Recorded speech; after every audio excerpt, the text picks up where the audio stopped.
Hello, everyone. Cancer Fighter Moose here. Just wanted to check in, give you guys a quick health update. It's been crazy few months here. Um, been pretty exhausted and haven't really had a whole lot of energy or drive to do pretty much anything. So another health date update would be included there. Um, but I do want to apologize to all my loving family and friends for waiting on the info on my health here. Basically, in a nutshell, so far in the past couple months, I've had surgery to put a metal rod in my left leg, several MRIs, radiation, several CT scans, and several oncologist appointments. But I'm going to start at the beginning of this little recent round of, well, we're here now, and do a little recap for anyone new. Because going back, really back to Friday and March 1st, I had to go to the ER just because the pain in my left hip was just crazy insane. I couldn't take a single step, just basically had to drag my leg around after they did their whole, doctor testing thing. As well as, kind of confer with each other as to what they were going to do. Um, Basically, what they were going to do was put a kind of a two-part plan into place. So the first part would involve, the surgery, putting a high-grade titanium bar all the way through my femur from the top to the bottom, which also kind of involved drilling through a cancerous bone lesion that was already in the femur. So they would use a technique called cryoablation to said lesion uh, in the femur. Basically, they said that the lesion was about a third of my femur, and they described the process as, they drill in and then insert little probes into that drilled out hole that they created, and then they'd freeze the area, kill the cancer in the area, and they'd let it thaw out, and then, make sure that the cancer is dead, they just refreeze it, and they'd kind of do that several times. But then they'd remove the probes, put the drill back in, and then continue drilling on through what they just froze. And then get a little bit further, and then repeat the process. Drill through, put the probes back in, freeze it, probes come out, drill go back in. So after that, they had to put a rod, back into the area where they drilled out in the femur, and then put two screws in the top and two screws in the bottom, just make sure it didn't go anywhere. Um, right now, the second part was to radiate the entire area. They want to do radiation on the femur, and then I also have a second soft tissue uh, tumor just in that area in my hip. So they wanted to radiate that as well. Um, in the beginning, the reason why the departments were having to wait and why they were kind of having to consult with each other for a while was just because they weren't sure how much radiation my hip and femur, my leg, had already taken. And so it was kind of a question of how much more could it take, had it taken any. Um, and the reason for that was just because if it had a certain level, they wouldn't be able to do any more radiation. And if they can't do any more radiation, then there wouldn't be any reason to put the rod in. So uh, apparently that was all good. But the crazy part, basically, after I was asking the doctor about it, was basically the metal rod is just precautionary because they were going to do that radiation to the femur, and that's going to kill all the tumors in the cancer cells in the area. But once they do that, that bone apparently is going to just be really brittle, and so they didn't want it to break, and so they put the metal rod in now, like ahead of time, just to make sure that that doesn't happen. Um, I was like, it hurts like hell, and that was one hell of a precautionary step. But if that's what you guys say, then let's go with it. But yeah, the surgery to actually put the metal rod in was on Thursday the 7th. They say that it went off without a hitch, but yeah, it hurt like hell. And I was kind of a little bit mad at my doctors just because of how they portrayed the pain and how I should be expecting it. What my expectations should be, I should say. They were telling me that some people are released from the hospital the day of surgery and some the day after surgery, and you could pretty much run right out the door if you wanted to, and you got these things. And considering that I was having to carry my own leg around for the previous couple of weeks before this all had happened. That sounded great to me. But when I woke up, after the surgery, I was just in immediate, terrible, crazy pain. I thought something had actually gone wrong. And that's why I asked the doctors, and that's when they told me that everything went off without a hitch. But you know, uh, Basically, he said that the pain was kind of to be just expected.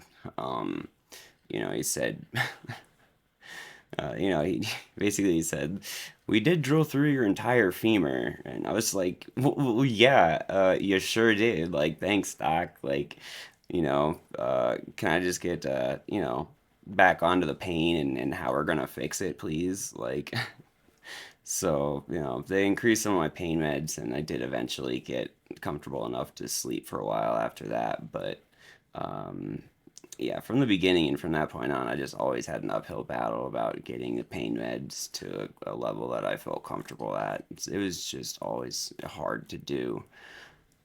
But I did finally get released on the 12th. Um, and After a total of like 11 days in the hospital, I was finally able to go home.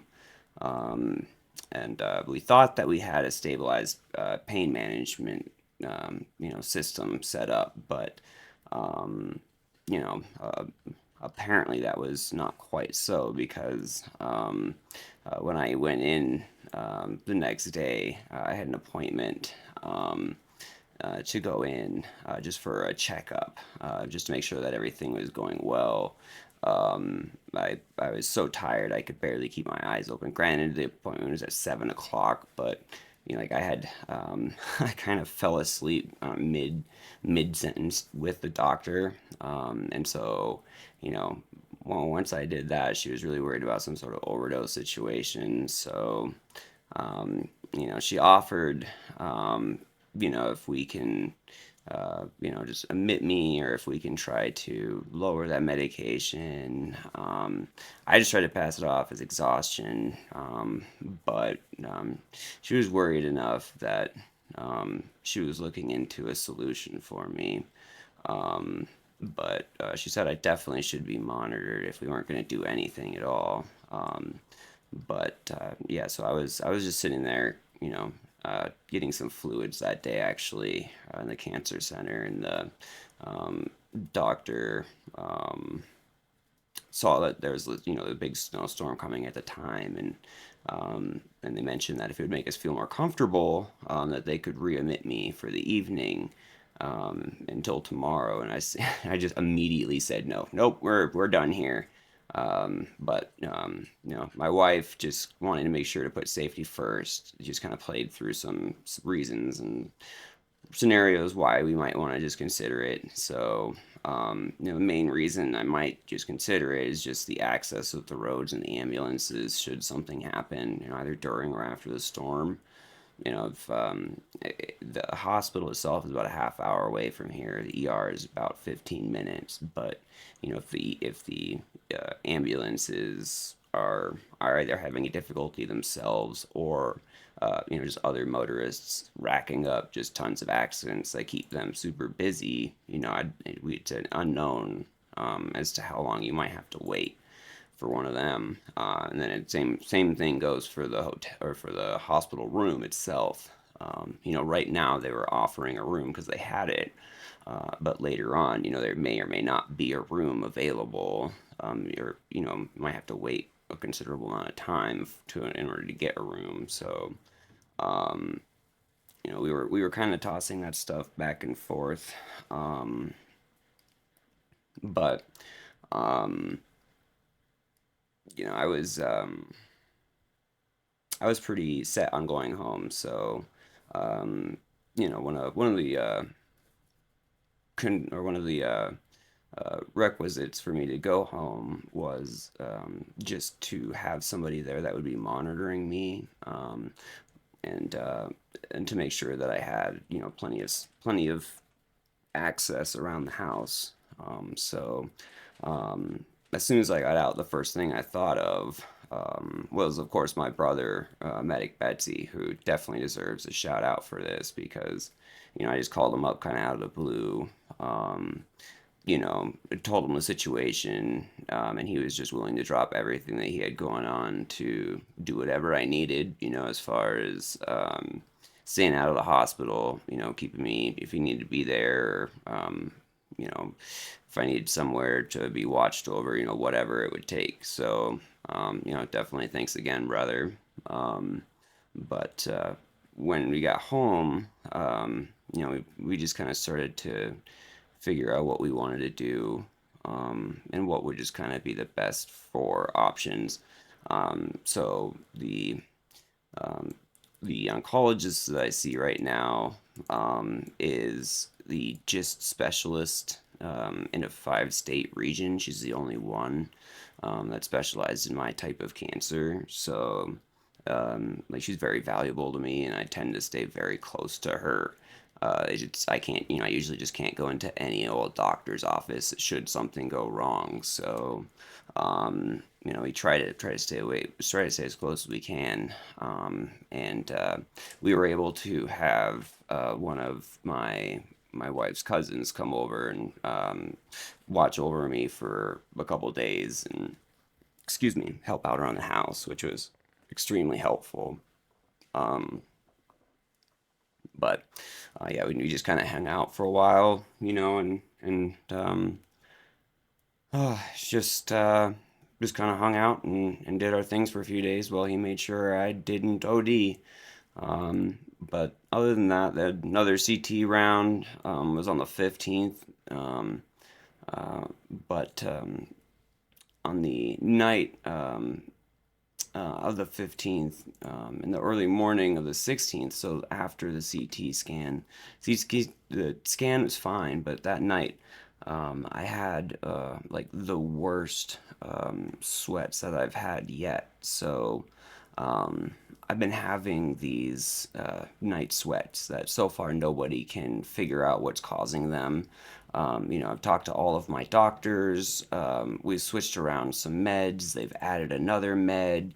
Um, so far they just can't seem to figure out anything that would be leading to it other than just the cancer, which is not super helpful. It's like, all right, well, what do we do about it at that point? Um, but usually, even though I'm sweating, I can get some decent sleep. But uh, you know, that's with that being said, on that morning, I've had to, um, there's nothing that I could do to get myself to a reasonable level. Um, I have to basically just my temperature just fluctuates from hot, cold, like you kind of would with a fever. Um, but um, it happened really rapidly, and I'm just sitting there sweating. Um, and I couldn't get a single minute of sleep. I was just pouring sweat from literally everywhere. Um, so like it was so much that I saturated like three blankets while I was downstairs trying to fall asleep on the couch, and then another two when I tried to go to sleep in the bed. I took a shower that morning around 3, just to try to reset everything and like find a baseline. But unfortunately, it didn't help at all. And within 10 minutes of being back in bed, um, I was sweating through the entire blanket again. My wife was up at 5 when I was also trying to get up, and she was able to. I got in the shower, and she was able to help me get out after I just stood in there for like an hour and let the hot water just kind of help soothe. get rid of some of the sweat, and it just made it feel a little bit better. But yeah, by the time that hot water was out, and all the sweating that I had done that whole night, I was just super weak. So I had to have a little bit of help getting out. And um, yeah, even as soon as I got out and dried off, it was like as soon as I dried off, it was just replaced with sweat. Um, so I was so weak and burned out that we decided to go into the ER for more fluids, and that's what uh, the nurse recommended over the phone. So we went into the ER again on the 16th. So we're back in there. Doctor runs some more additional blood tests just to see if there's any like hidden infection somewhere. Of course, those all come back negative. We had to wait like 3 days for those, but everything that was instant came back negative. Um, but after being there in the bed for for like a half hour, I was able to finally get some sleep, which was really good. But around 3 in the afternoon, the ER doc kind of comes in, check on me, and he says, hey, well, there isn't much more that we can do for you. At this point, we have a couple options. We could admit you to the hospital. And again, I said, nope, that's not happening. Or we can just um, we can have you, you can go ahead and take off and get out of here basically. Um, I just kind of asked if there was anything that the hospital would really be able to do for me that he hasn't been able to do. And, he says, no, not really. I mean, basically, they do the exact same thing in the hospital that we've been doing here, which is keeping you on fluids to make sure that you stay hydrated. Uh, when you get cold, we'll give you a blanket. If you get hot, we give you an ice pack. That's basically all that they can do. So, I was like, yeah, I'm definitely not staying for that. So, um, I went ahead and got out of there at that point. But, um, uh, let's see here. The On the 18th, it's kind of funny now, but on the 18th, I had an MRI, and it said it said 10:15. And so I show up at that time, and the check-in nurse is or the receptionist is asking me, my name and my date of birth, my phone number again, and kind of double checking. And she says, actually, your appointment is not until 10:15 p.m. Tonight. And so I look on the card, and sure enough, there it says, right there, like 10:15 p.m. It doesn't even register. I just assumed a.m. And so yeah, I was just surprised that they had had gone on for outpatient that late. But sure enough, so yeah, I just went back home, came back at 10:15 p.m. And it was just another usual CT scan after that.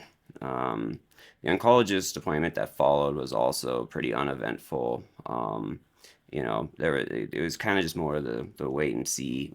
We're basically staying on the drug that we were currently on. Um, Still seeing if we can get onto a trial. Well, on a positive-ish note is that one of the prereqs for one of the trials is that I had to be on the medication that I'm on currently. So in theory, once I finish up with this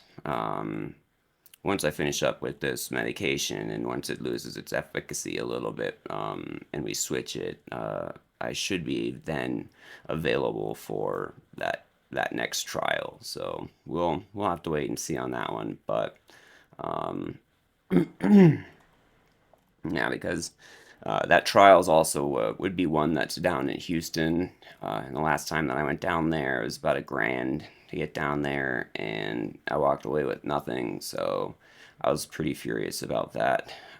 But um, at any rate, about a week ago, I finished my radiation rounds for my leg. Like I said earlier, they had a two-step process. One was putting the rod in. Second step was the radiation. So this is them completing that second step. But After each round, I was extremely tired. Like that was the only real side effect. It doesn't hurt when they do it. You just get to lay there for a little while, and they just blast you with whatever. I have no idea what it is. Radiation apparently. So you know, go ahead and draw that. I have no idea. Um, but uh, yeah, so they mentioned that I would be tired, but I don't know. Um, I don't know if I was supposed to be that tired because I was super exhausted. I slept right through like phone calls, alarms, all of it.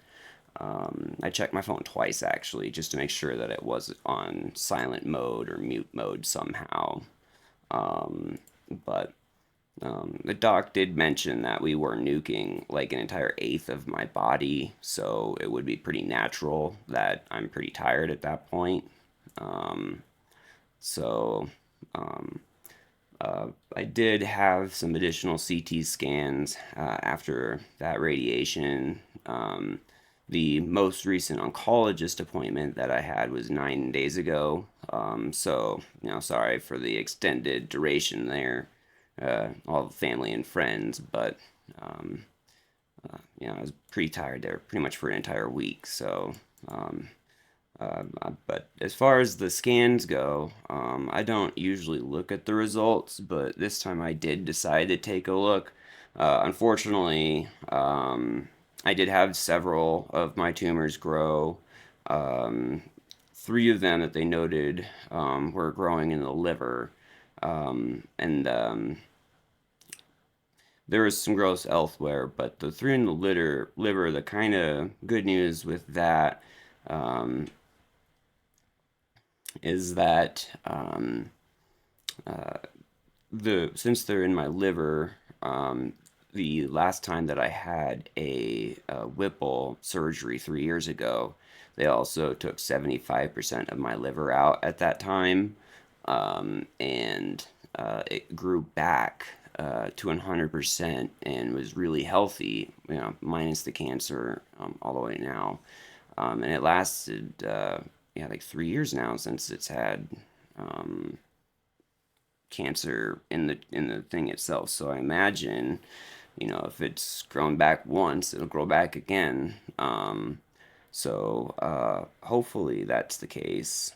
Um, but the other kind of good news about the tumors that are in the liver themselves is that when GIST tumors die, they tend to inflate, kind of swell up, and then they get necrotic in the middle, and then that necrotic area gets bigger as it dies. So eventually, hopefully, the entire tumor becomes necrotic and just is dead. But sometimes it doesn't quite get all that far. Um, so that's when we have to get different meds in there. But um, it makes it tricky to actually track the progress of the tumors themselves because like I said, as they die, they inflate. So some of that inflation, if you're looking at that on a scan, well, it technically grew. It's bigger now. Is it bigger now because of that inflation? Or sometimes it is just bigger because of just plain old tumor growth, and cancer progression. Sometimes it is just that too. So, it's hard to kind of figure out exactly what that's all about. But the other part about for my circumstance is that the bone lesions are weird too. They're not usually associated with GIST to begin with. Um, and you know, like I said, that sucks for me again because they just don't have. I'm just such a medical anomaly that they don't have any data um, to really figure out, anything, for me. I'm just such a unique case that I'm my age that I am with this particular disease. And now that it's gone into my bones, that makes it even more unique. So, um, but from my understanding, bone lesions from GIST, unlike tumors where there's something growing and there's something there that shouldn't be, with the bone lesions, it's more like a removal of the bone material. So it's just the removal and not replacement. So it's just like making it look, like Swiss cheese. It's kind of like osteoporosis. So it's just um, eating through the bone material that I have in the inside of the bone. Um, so uh, the other bad news that they did find was that there was a new lesion that they hadn't seen before on the first vertebra on my spine on the right hand side. And it's like just below my skull. Um, and so, having them find a lesion, um, in that particular area, so close to my skull, so close to my brain, is definitely concerning, to say the least. But they did scan my head and my brain during the MRIs, so theoretically they would have found anything.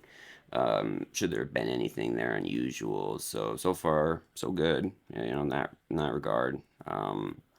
Uh, Nothing found in either the skull or the brain at this point, so we'll go with it. Um, but the great news that I have most recently is just people's generosity can be extremely surprising. I'm extremely thankful for the completion of two different GoFundMe fundraisers. One for a new PC to allow for better streaming and gaming, and then second for a heating and cooling blanket system that hopefully will help me with those night sweats that I mentioned earlier. So both were completed in a time that really amazed me. There were so many different contributions from so many different people. So thank you everyone again. Really mean it. And I do want to shout out or send out one more shout out to my brother medic Betsy. You really raised the bar on that one, man. So um, I'm basically just finishing off that entire fundraiser with just handing in his donation. So thank you very much again. This thing's amazing. Um, uh, and everybody else, that contributed with the remaining donations, I was able to get some of the essential equipment that I did need here. I got a good camera, good microphone, several external hard drive docks, video, audio capture device, a nice mouse pad here for my Razer mouse. Um, and in addition, it all helped pay for some new RAM for my laptop and a new solid state drive for my laptop. Increased both of those and upgraded them. And a cooling pad for my laptop. So all that went so far for me. So thank you so much, everyone, and thank you again, brother. Um, yeah, everybody helped make this setup complete. So I really appreciate it. Um, Hopefully I'll be able to use it to keep the updates a little bit more frequent for everyone and a little bit more close to when I see those appointments or those oncologists. But till then, let's just stay focused on the next move and let's play some video games. Thanks all. Take care.